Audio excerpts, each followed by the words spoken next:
Walang instant success sa totoong buhay.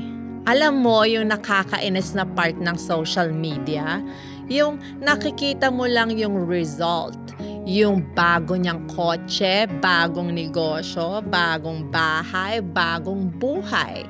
Tapos sasabihin mo sa sarili mo, bakit sila ang bilis? Bakit ako wala pa rin? Pero hindi mo nakikita yung likod nun. Yung gabi na puyat, yung ilang beses na pag-fail, yung negosyo na muntik nang magsara, yung utang na binabayaran habang ngumingiti pa rin sa harap ng tao. Kasi ang totoong buhay, walang instant success. Walang overnight na talagang overnight.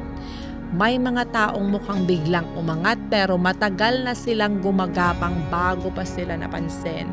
Kaya kung ikaw ngayon parang stuck ka, parang walang nangyari, parang napag-iwanan ka, hindi ibig sabihin nun na wala kang progress. Baka slow build ka lang, baka ginagawa mo pa yung foundation na hindi pa nakikita ng iba.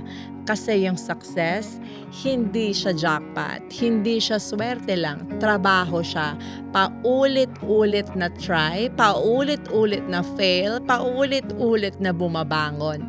Kaya kung pagod ka na, normal yon. Pero wag mong isipin na late ka na. Hindi ka late. Nasa proseso ka pa lang. At yung totoong success, hindi siya instant. Pero kapag dumating, hindi rin siya basta mawawala.